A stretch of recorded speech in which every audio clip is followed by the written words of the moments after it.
नमस्कार। आज का मोटिवेशनल वीडियो है, चीज़ों को टालने की आदत बंद करें। जीवन में अक्सर आपने देखा होगा कि बहुत सारे लोग चीज़ों को टालना शुरू कर देते हैं। उनकी आदत होती है कि आज नहीं कल, किसी भी काम को आज नहीं कल या अभी नहीं थोड़ी देर में। ये थोड़ी देर जो होती है वो जीवन के लिए कितनी घातक है, इसका अंदाज़ा लगाना बहुत ही मुश्किल का काम है। वहीं दूसरी जगह आप उन लोगों को देखिए जिनको बिल्कुल भी शारीरिक रूप से जो अक्षम है, जो सामाजिक रूप से अक्षम है। सामाजिक रूप से अक्षम कैसे? जैसे जिन जो सामाजिक व्यवहार करने में अक्षम है। बहुत सारे जो बच्चे होते हैं वो या हम कहेंगे प्रौढ़ भी होते हैं जो कि अपने सारे कामों को व्यवस्थित ढंग से नहीं कर सकते, व्यवस्थित तरीके से नहीं कर सकते। लेकिन यदि एक बहुत लंबे समय तक जो उनके पेरेंट्स हैं या उनके साथ रहने वाले लोग हैं, वो उनको किसी तरीके से किसी एक विशेष आदत में से जोड़ देते हैं, तो उनके अंदर परिवर्तन आ जाता है। उनके अंदर बोलने की क्षमता आ सकती है, उनके अंदर समझने की क्षमता पैदा हो सकती है, उनके अंदर देखने का नज़रिया बदल सकता है, उनके अंदर कोई स्किल पैदा हो सकती है, उनके अंदर बहुत सारे बदलाव हो सकते हैं। तो जब एक ऐसे बच्चे से, ऐसे प्रौढ़ व्यक्ति से, ऐसे वृद्ध व्यक्ति से, ऐसे अपाहिज व्यक्ति से, ऐसे मरीज व्यक्ति से जो किसी कारण से परिस्थितिवश परेशान है, उसको बदलने की क्षमता हम सिर्फ इस बुनियाद पर रख सकते कि हम किसी चीज़ को एक राइट टाइम दे दें। राइट टाइम कौन सा? कि एक फिक्स टाइम हमने कर दिया कि भाई इस समय तो आपको करना ही पड़ेगा। दो तरीके हैं राइट टाइम देने के। एक तो ये है कि भाई ये काम इसको करना ही करना है, एक तरीका तो ये है। दूसरा तरीका ये है कि इतने घंटे तो इसको काम करना ही है। आधा घंटे भी हो सकती है, 1 घंटे भी हो सकती है, 10 घंटे भी हो सकती है। ये डिपेंड करती है व्यक्ति की एज के ऊपर, व्यक्ति की शारीरिक क्षमता के ऊपर, व्यक्ति के व्यवहार के ऊपर, आपकी सोच के ऊपर, उसके व्यक्ति के शरीर के ऊपर। ये सारी चीज़ें निर्भर हैं। कैसे? देखिए, अब आपने देखा होगा कि बहुत सारे तरह तरह के जो बच्चे हैं, जो किसी तरीके से बहुत सारी सी समस्याओं से जुड़े हुए हैं। बहुत सारी समस्याएं एक नहीं है। तो उन सारी समस्याओं से जुड़ने वाले बच्चों को भी जब स्कूल में लाया जाता है तो उनके साथ क्या किया जाता है? उनके साथ सिर्फ 8 घंटे सिर्फ बैठने की कोशिश की जाती है। उनके साथ कोई बहुत किसी तरीके का दबाव नहीं डाला जाता। उनके पास बुक्स होती हैं, उनके पास सारी चीज़ होती हैं। वो सिर्फ वहाँ पर बैठ कर के उन चीज़ों को देख रहे होते हैं, समझ रहे होते हैं। जब उनसे कुछ लिखवाया जाता है, लेकिन सब्र वहाँ पर बहुत ज़्यादा होता है। जो एक सामान्य व्यक्ति जिस काम को 1 घंटे में कर सकता है, वो हो सकता है कि वो 8 घंटे में उस काम को करे। संभावना है, और शायद 8 घंटे से भी ज़्यादा ले लें। तो भाई मरीज है तो मरीज के साथ में कुछ कहा नहीं जा सकता कि कौन मरीज किस तरीके का है, कौन बच्चा किस तरीके की उसकी क्षमता है। ये बच्चे के विशेष पर ही निर्भर है। किसी बच्चे की एक्टिविटी पर निर्भर है। कोई परिस्थिति विशेष आ जाती है। कभी कभी बच्चे बिल्कुल नॉर्मल होते हैं किसी चोट से लग जाने से, और उनमें पूरा बदलाव आ जाता है। मैंने खुद एक बच्चे को देखा था जिसकी आइज़ चली गई थी। अचानक ही आइज़ चली गई, और वो बच्चा केवल 1.5 साल का था, खेल रहा था माँ की गोदी में, और ज़रा सा उसका सिर टकराया दीवार से और उसकी आंखें चली गईं। लेकिन उसके बाद क्या हुआ? उसके बाद उस पर पेरेंट्स ने बहुत बहुत ज़्यादा काम किया, और उसमें बदलाव आया बहुत लंबे समय तक। एक जो है उसको देख रेख में रखा गया, जिसके बाद उसकी शिक्षा भी पूरी हुई, उसमें बदलाव भी आया, उसका व्यवहार भी बदला। व्यवहार तो बदला, व्यवहार तो ठीक था, लेकिन उसकी जो आँखों की क्षमता थी वो बदल गई। यानी उसे दिखने लगा, वो पढ़ने लगा, वो पूरा पूरी उसने एजुकेशन पूरी की, तो ये एक बहुत बड़ा बदलाव था। और उसके बाद जॉब भी किया। और वहीं हम देखते हैं एक नॉर्मल बच्चा है जो कि सारी शारीरिक क्षमता सही है, मानसिक क्षमता सही है, सब कुछ सही है, लेकिन अभाव है तो कहाँ कि उसको ढील दे रखी है कि तुम जो चाहे वो करो।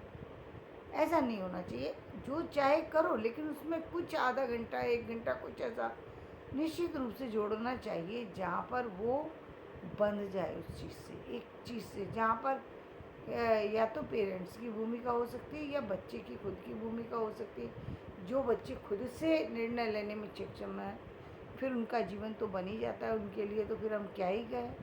वो तो फिर बेहतर बन ही जाएंगे कि उन्होंने आधा घंटा भी एक दिन में देना सीख लिया अपने लिए, तो वो कर लेंगे। किसी और कुछ बच्चे तो होते हैं कि जो उन्होंने काम डिसाइड किया है उस काम को कल पर नहीं डालते, तो ये बहुत अच्छी बात है। जो लोग आज पर जीते हैं उनके जीवन में बदलाव होते हैं, वो बहुत बहुत जीवन में तरक्की करते हैं। इसमें किसी तरीके की कोई संभावना नहीं है, ये पक्की जो है वो देखने में आया। पर ये निश्चित रूप से उसका उसका प्रमाण जो है बहुत सारी जगह पर हम देख सकते हैं कि जो लोग निश्चित अपने काम को कल पर नहीं छोड़ते, लगातार एफर्ट्स डालते रहते हैं, वो निश्चित रूप में सफल होते हैं। उसमें इसमें किसी तरीके की दो राय नहीं है। तो किसी भी काम को जो है एक जिम्मेदारी के साथ करना, और किसी भी काम को अ, उस समय से हटा कर के आगे ना करना, उसी समय पर करना, ये बहुत बड़ी बात है। यदि उस समय पर नहीं कर रहे हैं तो उस समय के आसपास कर लो, लेकिन करना मतलब आज का काम आज ही करना है। यदि इतनी हैबिट बन गई तो समझ लीजिए जीवन में आपकी कभी भी कोई परेशानी नहीं आएगी। ये आदत बहुत लंबे प्रयास के बाद आती है, और इसीलिए हम कहते हैं कि गुरु के पास एक नियंत्रण मिल जाता है। जितने बच्चे आपने देखे होंगे कोचिंग पढ़ने जाते हैं, वहाँ पर मैं ये दावे के साथ कह सकती हूँ कि 98% बच्चे वो हैं जिनको पढ़ने की कोई आवश्यकता नहीं है। दिमाग तो उनका बहुत तेज है, वो अपने आप सारी समस्याओं का हल निकाल सकते हैं। ज़रूरत क्या है, ज़रूरत ये है कि उनको वो सही डायरेक्शन जो है वो वहाँ पर जाकर मिल जाती है कोचिंग में। उनको काम मिल जाता है कि आप काम चेक हो जाता है, और काम मिल जाता है कि कल ये करके लाना है, आज ये कर लिया, उसका उस कार्य को चेक कर लिया जाता है, दूसरे दिन के लिए काम दे दिया जाता है। तो उनके पास एक जो सोचने के लिए अलग से उनको दिमाग नहीं लगाना पड़ता कि कल मुझे क्या करना है। मालूम है कि जो सर है वो बता ही देंगे कल इतना काम करके लेके आना है, तो उनको उस पर एफर्ट्स नहीं लगाना पड़ता कि मुझे महीने में कितना काम करना है। और यही कारण है कि बड़े बड़े परीक्षा के परिणाम जो है बच्चे समय पर निकाल लेते हैं। उसका सबसे बड़ा कारण यही है कि वो गुरु के निर्देश पर काम कर रहे होते हैं। वहाँ पर उनको सिर्फ सबसे बड़ी बात है उनको डायरेक्शन मिल रही होती है कि क्या करना है, क्या नहीं करना है, कब परीक्षा देनी है, कब तैयारी करनी है, कितना याद हुआ, कितना नहीं याद हुआ, वो सब चेक हो जाता है। रेगुलर में जो बच्चे अपने आप पढ़ते हैं वो सब चेक नहीं कर पाते, या फिर कभी कभी जो पेरेंट्स से बच्चे पढ़ते हैं वो भी क्या करते हैं, लापरवाही हो जाती है। कभी घर में कोई आ गया, छूट गया, या पेरेंट्स ने कह दिया आज नहीं कल चेक, या पेरेंट्स की वजह से बच्चे ने काम नहीं किया, या बच्चे की वजह से पेरेंट्स ने ध्यान नहीं दिया, आज नहीं तो कल चेक कर लेंगे। इस ये आज नहीं तो कल के चक्कर में बच्चे का काम डिले हो सकता है। बच्चे के कल एग्ज़ाम है और आपने आज नहीं कल क्या करके टाल दिया। अब बच्चा एग्ज़ाम में क्या करेगा? आपने 5 दिन का काम एक दिन याद कराया, बच्चा नहीं याद कर पाएगा। थोड़ा थोड़ी चीज़ याद करने पर बच्चा अच्छी तरीके से उस चीज़ को याद कर सकता है। यदि आधा घंटे प्रतिदिन दे रहे हैं और आप आधा घंटे से 7 दिन देते हैं तो 3.5 घंटे आपके पास मिल जाते हैं। फिर 3.5 घंटे आपने स्टडी की, और वो कैसे गए, सिंसियरली होकर के 3.5 घंटे आपने पढ़ा एवरी वीक। इतने आपको कम से कम आदत है। आप दूसरा बच्चा है जो 1 घंटे प्रतिदिन पढ़ता है, यानी 7 घंटे प्रतिदिन पढ़ रहा है, यानी पूरे मंथ में या तो 30 घंटे पढ़ेगा या 31 घंटे पढ़ेगा।